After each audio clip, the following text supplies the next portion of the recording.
Liberia was founded as a home for freed American slaves in the mid-19th century. Today, it is better known for the civil wars that tore the country apart throughout the 90s and the early part of this century. They were brutal conflicts that killed hundreds of thousands and caused suffering for millions. According to one study, over a third of Liberians are depressed, and 44% show symptoms of post-traumatic stress disorder. To deal with these and all other mental illnesses, the country has just 2 psychiatrists and 1 inpatient mental health facility. I'm Sharita Hutton, and I've come to Liberia to meet the newly trained mental health clinicians seeking to mend minds on the frontiers of this damaged land. The lack of services for people with mental illnesses means many go undiagnosed or turn to traditional or spiritual healers for help. Dr. Smith? Yes. I'm Sharita. John Smith. Thank you so much for letting us come. Thank you. Can you take us around? God bless you. Okay. Bless you. Okay. Dr. Smith is a herbalist based in Monrovia, and like others across the country, he treats many patients for a wide range of mental and physical ailments. Former people that fought in the war, do they come here? Here they come. They come here. Mm-hmm. And what kind of symptoms or what kind of problems do they have? Some people come in a war. Some people have problem. Some people did a lot of killing. Some people now they kill until they're stupid. You see them, they are not normal. They come here, they walk, then they're looking for a rescue. They come to rescue them now. They come to you to rescue them. But they've seen so much sadness. I mean, where do you start? How do you help them? So you go in the bush, you know what type of leaf to get for this type of patient. This one is a medicine that is of health I use. And it looks like something you could just buy at the grocery store. No, that's just leaves. I boiled it and put it into this bottle. For all of Dr. Smith's patients, the first course of treatment includes a secret concoction of herbs and leaves, which has been handed down through the family's generations. You believe that you could treat pretty much anyone with this? Anyone that have mental problem, I can treat them. Let's say someone who have mental problem, I'll treat them. Same stuff? All I want you to do now is just to cool the brain. That's all. That's all. He's taking me to show me where pretty much the next step is. When you treat this man, when he comes to his head, then he will be chained for the food. Then he will be chained. The chain will not be on the food again. But if he stay strong, fighting, to put a medicine in his nose, he's fighting you, this, that, he want to escape, you chain him, then he will not escape. Okay, so these are the people that come to you, you say you need to take this medicine. They say, no, I do not want the medicine, and so you chain them and then administer the medicine. That's the way. Christian man, if you don't chain him, he will escape. Then they blame us, the family come to blame us. Is this one of your patients? Yeah. What's wrong with him? Epilepsy. Epilepsy. Epilepsy. And you've used the liquid. Did it work? Yeah. Then I can go market and buy one food and come back. Epilepsy, a chronic brain disorder that causes seizures, is one of the world's oldest recognized conditions, and in developing countries, it's often regarded as a mental illness. Would you use chains for patients with epilepsy? No.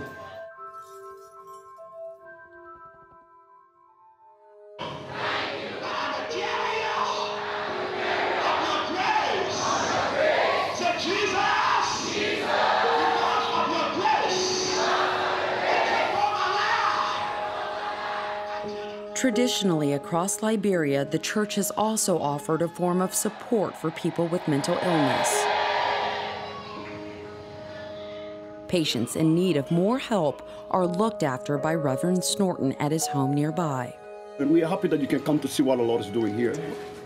Like I said, this is one of my patients. She's been here about 4 or 5 months now, but she was very critical. She wouldn't keep clothes on, completely naked on the street. And now she's doing well. In fact, she sleeps in there with us. She just come in here in the day to relax herself.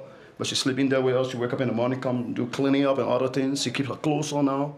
And I mean, that's the kind of situation. And just simply through prayer? Yes, just through prayers. Through prayers.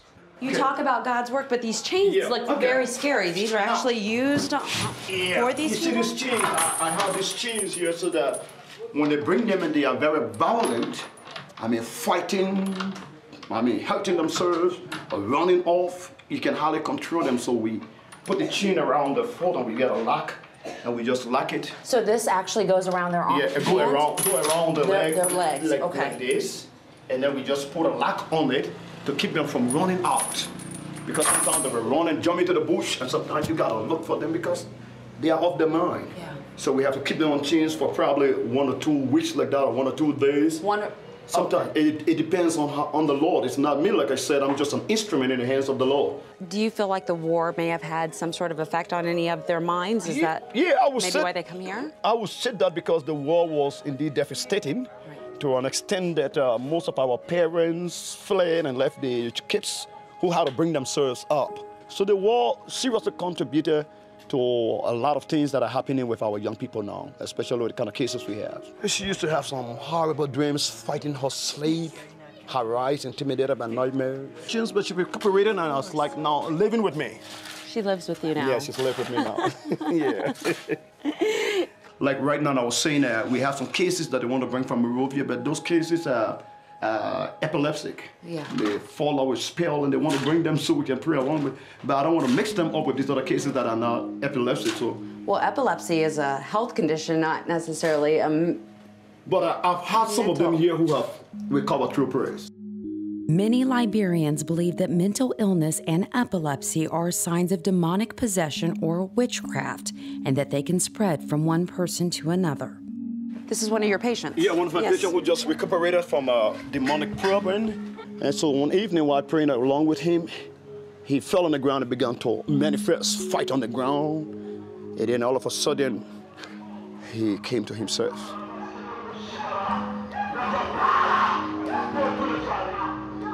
Do you find it frustrating at all that there's not more help out there for people with these problems? Seriously, not much help. Not much help. I pass sometimes and I go to Monrovia, you see a lot of people you see on the street. It's all because there's no help for them.